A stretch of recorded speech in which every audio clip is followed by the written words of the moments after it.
All right, so this is Srini Seetharaman, comes from Deutsche Telekom R&D, who has been one of the primary drivers of Stanford's campus deployment for the last, 4 years now. So he's going to tell you all about that next for about 30 minutes, and then we're going to do a quick wrap-up, and at 5 o'clock we'll be out. Thanks, Brandon. As Brandon mentioned, I was a member of the OpenFlow deployment team at Stanford. So along with Paul, Masa, and Johan, we were looking to see how OpenFlow can actually be used in a production setting. So we started out with something really simple. We started trying out OpenFlow in our own research group network. So everybody in the research group, maybe about 20, 25 people, started having an OpenFlow-based network as their primary day-to-day network. And slowly we learned the experiences from that. And we learned quite a bit about each of the different switches, the different controllers, and what all other problems can go wrong when you put them all together. So it was really exciting, and there were a lot of problems we came across, but at this point, I mean, as OpenFlow has evolved, things should be a lot more stable, and you are probably going to have a much more better experience than we had. And our lab network was also, in a way, the play field for new vendors, new controllers. So the expectation from most users was that the network would not necessarily be always on, which you cannot expect out of any paying customer. So what I'm going to cover today will try to give you some basic ideas of how you could go about deploying an OpenFlow network, and I'll also describe what issues we ran into, what challenges we had, and also I'll give you some examples of existing OpenFlow deployments, and I'll open up to questions, and I will also be available after the tutorial if you want to chat further to see how exactly OpenFlow can potentially be deployed in your own setting. Because one thing I've realized is that OpenFlow deployments tend to vary in scale, in the purpose, and in all those different aspects. So it's going to be interesting how you deploy it. So I'd be very happy to talk to you if you have questions. So this is going to be the overall outline of what I'm going to be presenting. So initially, I'll talk about the overall challenges of deployment and typically what issues you should look out for. And then I'll look on to two different cases. The LAN deployment, which is in a controlled network, tends to be very different from a wide area network deployment. And so I'll go over how to deploy in both of these scenarios, and I'll give examples from existing deployments, one being Stanford, the other one being the GENI network. And also I'll give some lessons learned, which we often learn the hard way, but you can prepare yourself for it. Okay. Before I move on to all those, I just have a general question. I don't know if Brandon went over this, but generally, how do you think one would be doing topology discovery in a network? Okay. I mean, usually, there are different config protocols and things like that which come up, which may start revealing to you who the neighbor is, but in most versions which don't have that support, the easiest way to do topology discovery is to have the controller send a packet out which has a LLDP packet or something inside it. So let's say the controller tells the switch X here, okay, send out a packet out of port number A. And based on where that LLDP packet is received, you know that, okay, those two switches are linked and those two ports are linked. So that's the simplest way in which you would do topology discovery. It sounds simple, but there are so many problems that can come here, especially because in the world, not all switches are OpenFlow enabled right now. There are still non-OpenFlow switches, and even in your own network, when you create, you would have to uplink it to another larger network which doesn't have OpenFlow support and things like that. So in those kind of scenarios, this kind of a topology is actually pretty common. You would see this. And in this example, can anyone describe what kind of a topology the controller would actually be seeing? This is the actual topology. Any hands up? Any ideas? What do you think the controller is seeing here? If I have all these OpenFlow switches pointed to a controller. Sure. X and Y connected to each other. Right. So the controller is just going to see two switches X and Y connected to each other over two links. So it's actually going to see that there is a loop, but based on whether you actually prepare for a loop or not, you're going to have problems in how you deploy it. So in this case, you're going to see two switches. It's not going to see any of these non-open flow switches. It's going to see two links between the two open flow switches. And there are more problems here, unfortunately, because my uplink is actually going through a non-open flow switch. So in this case, what happens is that if, let's say, my host A wants to send traffic to host C, based on, so what happens here is that my controller is often learning exactly where the different hosts are based on the MAC addresses, right? So when the packets come in, based on what state your network is in, sometimes the packet from host C, when it shows up on switch X at this port, it's going to think that, okay, host C is connected right there. But sometimes it would think that the host C is connected right here. So it is going to start changing the routing based on where the controller thinks the host C is. So it could lead to actually an oscillation in different routes it installs. So you're going to see the traffic from host A to C go in different routes, and it could actually, in this case, because it's constantly learning addresses and trying to populate different flow entries, sometimes it could even lead to a crash of a switch. So these are things we've actually seen. So these are things you should avoid. By the simplest thing would be to ensure that the uplink to the non-open flow network is going only from one point of your open flow network. So those are things you should watch out for. So topology discovery that way is not a simple task. We've spent hours trying to draw a topology to see exactly what the controller sees, how exactly I should connect to my non-open flow network, and also try to understand exactly what the non-open flow network is using for loop detection. For instance, it's possible that the non-open flow part of the network is running spanning tree protocol. In that case, you need to ensure that the spanning tree protocol BPDUs are actually forwarded back so that it knows there is a loop. So those are some tricky scenarios. So you as a network deployer or as a controller designer, you should always prepare for these scenarios.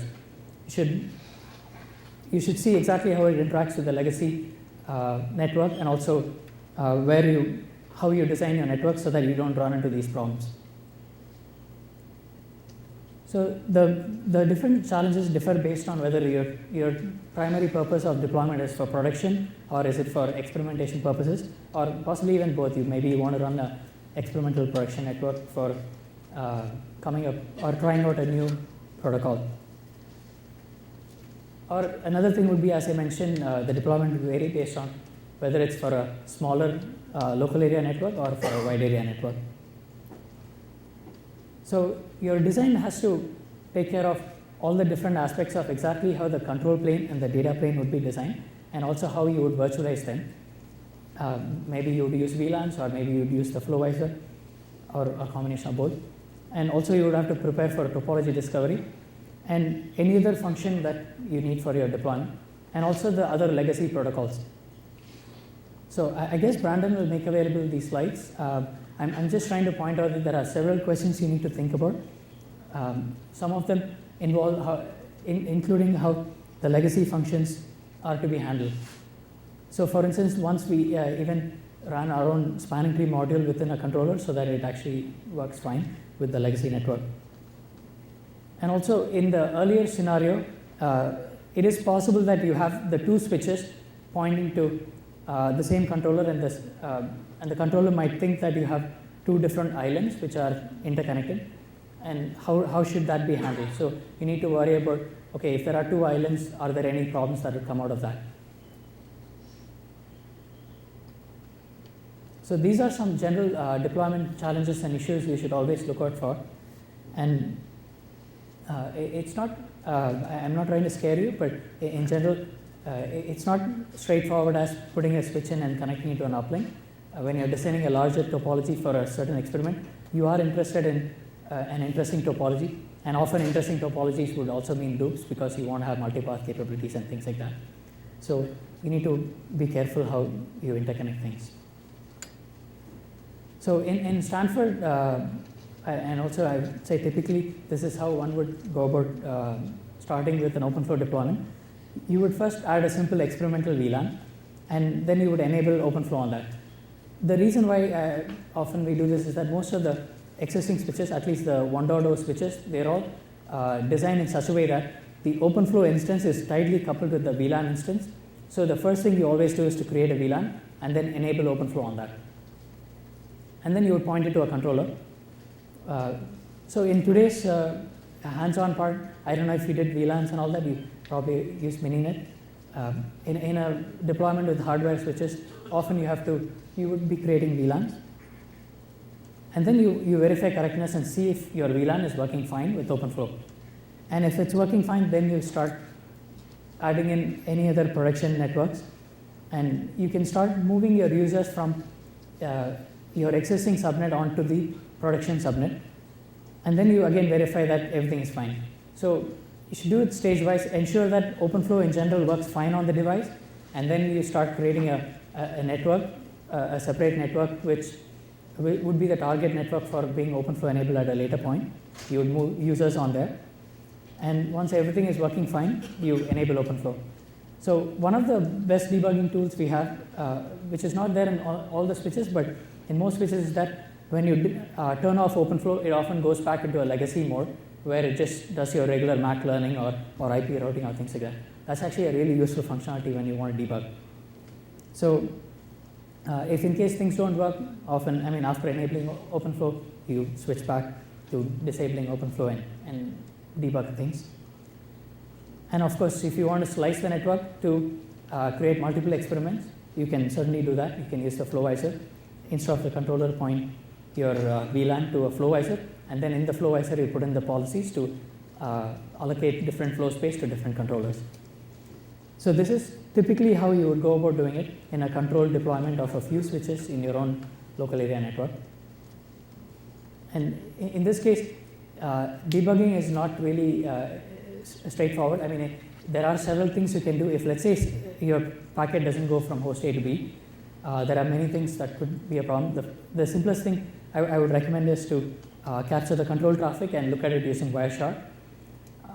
That was also in the tutorial. So you could easily just look at what traffic went on, what control traffic decisions were made, and then see exactly where things failed. If you're not able to find that, turn off OpenFlow, see if everything is reachable. Maybe there's a problem with reachability. So those are things you would want to check. So as an example, I want to just show pictures very quickly of the Stanford network. So this is the demonstration network, which actually doesn't have production traffic. It's isolated. And in this, we've connected all the Planet Lab and Proto-GENI nodes. And we also connected this to the National Lambda Rail to be able to create multiple experiments. And we also have point-to-point VLANs created from our deployment to different universities like Clemson and Kansas State and places like that. So this is one way in which we designed our network. You can see that we have quite a few loops. And we are not running spanning tree protocol or anything. So we took special care to ensure that the whole network is controlled and we don't connect it to the production network, so that if, let's say, something goes bad in our demonstration, it pulls down the production network. So we have to take special care here. And also, there are some slight oddities with the way different switches handle VLANs and the untagged packets. So because of that, we had to actually set some links as trunk and some links as access VLANs and things like that. So if you look at your release notes of the switch you eventually end up having, it should help you actually design the network. And along with that, we also wanted to get experience doing production traffic. So we added a wired network for all the users in the Gates 3A, in the Gates building in the 3A section. And we also had an open wireless network with about, I would say, almost 20 users who use it at most times. And we had 35 access points. And of course, we had the demo network, which I mentioned just now.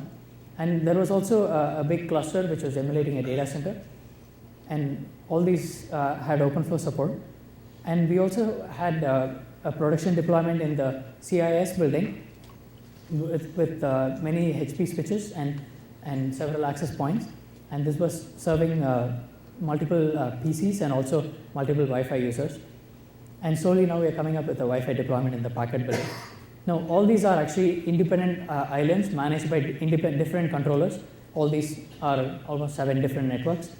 But gradually, the plan is to interconnect them and be able to learn out of that.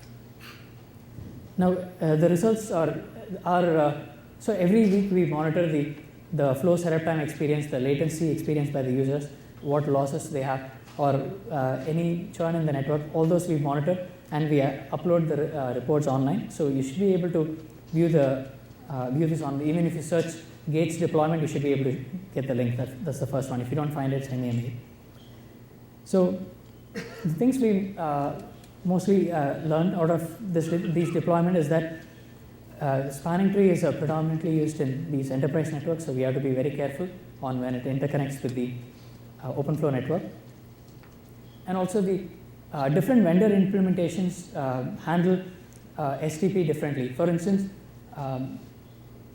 HP switches and NEC switches handle it differently. Whether based on when the packet arrives, based on which switch you have, sometimes the packet would first be sent to the STP module, or STP has precedence and it would turn off certain ports, or OpenFlow would get control first. So based on what switch it is, you need to know exactly which one gets the control first. It is not straightforward. So this is something which is kind of left to implementation. You need to look out for. And there are also other protocols, the Cisco DP and things like that, which are running in your network, which it would be good to turn off. You should disable it so that it does not confuse your debugging. And debugging is not straightforward. As I mentioned before, sometimes you would see certain behavior. So at some point we were seeing the HP switch CPU going up and hitting 100% and starting to drop packets and then coming down. It was kind of doing this sawtooth behavior, and we weren't sure why it was doing it. And eventually it correlated with sending statistic request message to the switch. So these kind of behavior are hard unless you actually profile the control traffic. It is hard to figure that out. So there are several tools available. There are many on OpenFlow.org. Some of the things which we found most useful are the Wireshark plugin. So you should get more conversant with that if you are actually going to deploy OpenFlow. And we also had some other issues on the controller and the switch side. The controller, not necessarily performance.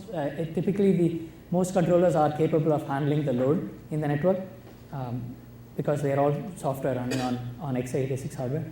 But often as I mentioned, we were all just trying new controllers, and many of them were just beta quality, and they kept crashing out, or they kept generating too much log and filling up the hard disk and crashing. So those are simple issues. On the switch side, at this point, most of the switches unfortunately haven't been designed for OpenFlow, so the CPU is fairly weak. So if you send too many OpenFlow messages, they cannot handle them, they would start dropping them. So we profiled on how many OpenFlow messages different switches can handle, and based on that we figured that okay, maybe OpenFlow at the current version, the current hardware cannot handle the flow rate which comes at the core of the network.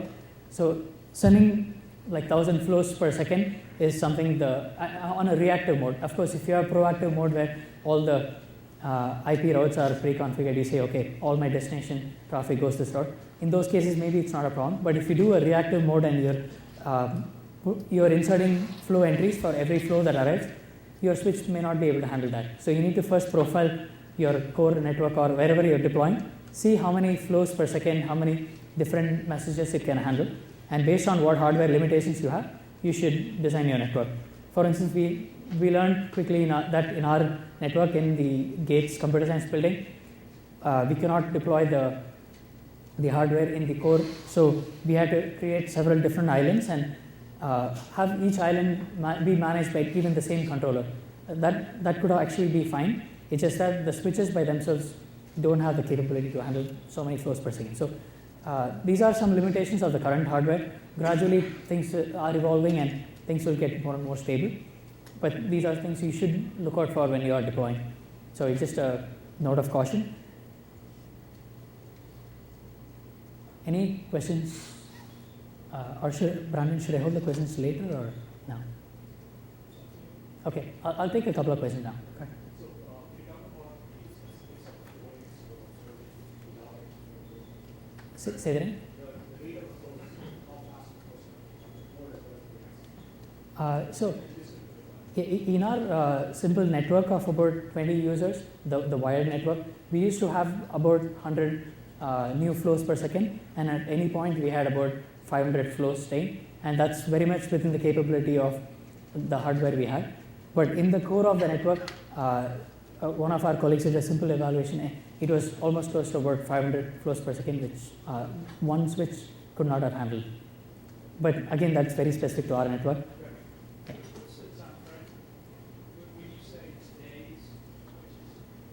So the 1.0 switches. So at this point, there aren't commercially available 1.2 or 1.1 switches. So the 1.0 switches, actually even the ones available today, should have these similar flow rate limitations.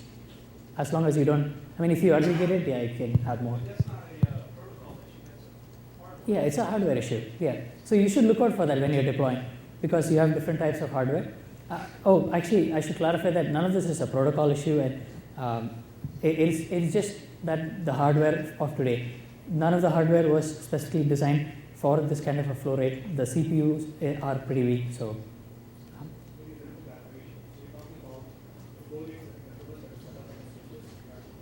Right. Actually, it could be both ways. So the flow rate here, when I say I mean the number of new flows that come into a switch, like the number of packetings no, from the regular users. Even the controller, so for every new packeting, you're going to send back few messages, right? So I'm just talking about the absolute number of new messages that the CPU has to handle.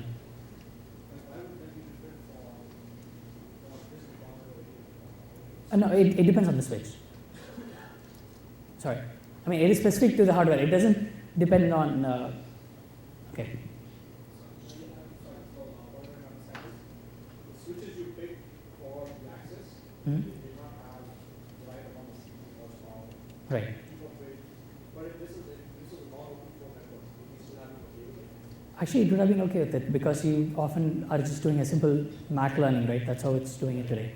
So in those cases, it's using a different way in which it's pushing entries, and it keeps it for maybe 5 minutes or something. Here because there was local CPU interaction. Yeah. Right, because of a reactive controller. I'll take more questions at the end. So on the wide area network side, of course you have different needs. It depends on what you're again defining a network for. It could be maybe you want a flat layer 2 network that spans the whole of USA, which you want to use for experimentation, or maybe you're just having inter data center connectivity, which you want to have managed using OpenFlow. So it depends on what your needs are. I'm going to so typically the cases we notice are at least so far. I'm talking mainly about the flat layer 2 network with experimentation. There are several different administrative entities which could be managing the network, in which case you would have different vendors, so you have to worry about if there are any different hardware needs. I mean, like I said, one can handle different flow rates as opposed to the other, or one handles STB protocol a different way as opposed to the other. So you need to look out for those. And in these cases, you would have a segmented control plane where each network is managed by a different administrative entity, and then you would create slices on both the control planes and have it pointed to maybe the same controller, so that you would be able to have a wide area experiment running. And at the data plane, you would stitch them all together, maybe using VPNs or maybe even just a software tunnel, whatever your case might be. So a typical way you would go about doing it is first create your two substrates. You would interconnect them at the data plane, and you would point the two substrates to a different flow visor, because each of them are managed by a different administrative entity. And in the past, we used to also have more stacks on top, which called the opt-in manager or the expedient. So they take care of creating the different slices on the flow visor. And in the GENI context, you would have a user or an experimenter who would create the slices through Expedient by using this GENI API. So gradually now the software has evolved into forming just one entity called the Flowvisor OpenFlow Aggregate Manager. It's called Foam. So this Foam is the one which takes care of inserting slices into the Flowvisor on request from an experimenter. So this is one way in which an experimenter can create a slice that spans a wide area. And of course, once you create the slice, you would now start a controller, and the Flowvisor from the two different networks, they would speak OpenFlow to your controller.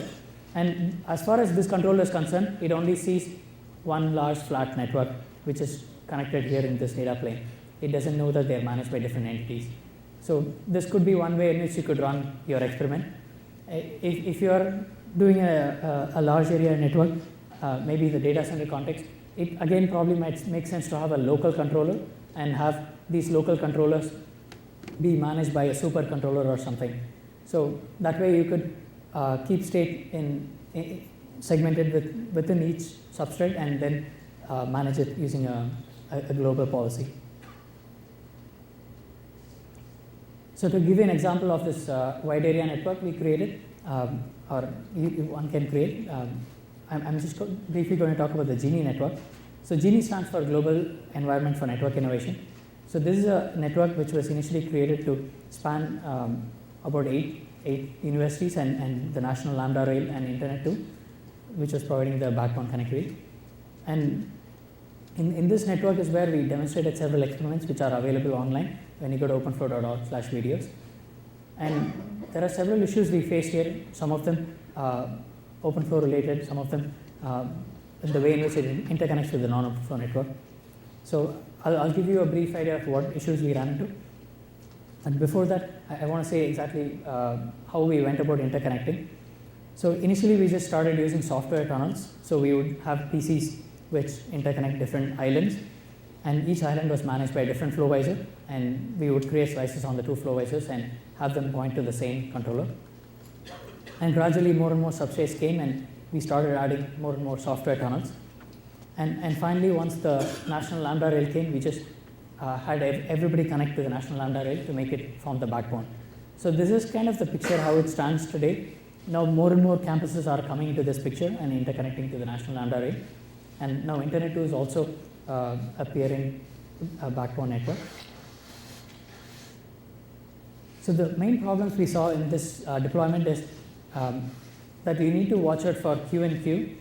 So there are cases where folks were using OpenFlow on top of Q and Q. In those cases, sometimes, so the traffic would go from network A to another network B, and then because of the second tag, it would go from network B onto network C. So now, if there's a switch somewhere in between the same, if the traffic passes through the same switch, but in two different directions, it's going to start oscillating because of the MAC learning. And this is something which actually was a problem in the at some point in the JGN network, which caused a crash. So you should always watch out for this. And second thing is, if let's say you have your network where all your switches are pointed to one controller, and at some point you move your uplink just for one of the switches somewhere else. I mean, this is pretty much same as causing two different islands. So this also causes the controller to start learning different addresses and oscillate between the two uplinks. This is similar to what I was speaking about during the beginning of the talk. And also you should watch out, as always, the interaction with the legacy protocols. And there can be a loop in the OpenFlow network which can get exposed to the non-OpenFlow side. This happened this happens specifically in an experimental network because we want to have loops to do more fun experiments, but when we actually leave the loop on and we connect to the non-OpenFlow side, you can cause a broadcast storm. So we did this, and we actually caused the Stanford Computer Science Department network to crash for a few hours. And there was also a point where the same campus was connected to both the NLR network and Internet 2 network, so it was causing a wide area loop. So that also is something you should watch out for. So these seem like simple problems. Actually, these are. Often it's just miscommunication between different people operating the same network. So you should safeguard against these by ensuring exactly how you create the loops, how does it interact with the legacy protocols and things like that. So to summarize, as you all know, OpenFlow moved to the commercial world over a year ago, and there are several deployments coming up and more support coming up, and the hardware is getting mature. So I'm trying to say that it actually is a lot more stable and more fun to deploy now. And also there are several proof of concept deployments. There is a lot of information online about both the Stanford network and the GENI network. If you have any trouble finding, drop me a mail and I can certainly point you to it. And of course, I should also mention that Internet 2 is now deploying a larger, higher capacity OpenFlow network. It's supposed to be 100 gig and so forth. So this would be a point where all the campuses can connect to, so that you can have a much more powerful network. And I talked about the main lessons we learned. So there is a new management scheme or control paradigm which you should prepare for. And there are new ways of debugging, and there are new issues that will come up. So if your packet doesn't go from point A to point B, it doesn't necessarily always mean that, okay, the controllers are at fault. I mean, there are many issues along the line you have to check. It does give you a better visibility into the network, but it also introduces one more component you should look out for. This summarizes my talk. I can take more questions now. Yeah. When do you plan to build out a layer 3 topology within a slice? Could you repeat? I'm sorry. Microphone.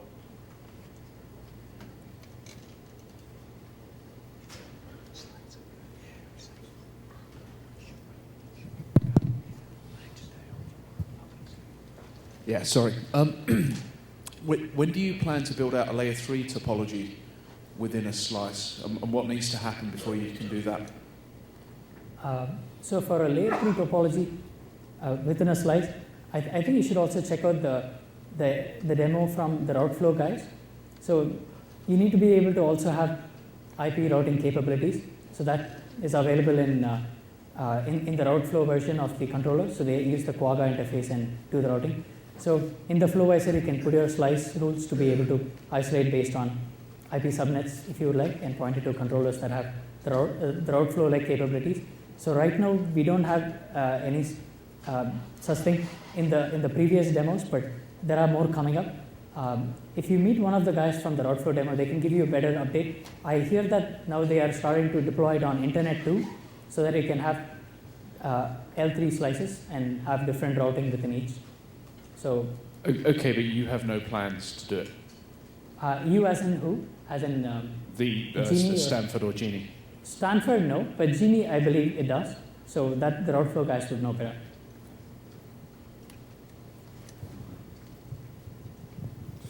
Hello, this is Daniel Chong from Acton Technology, Taiwan.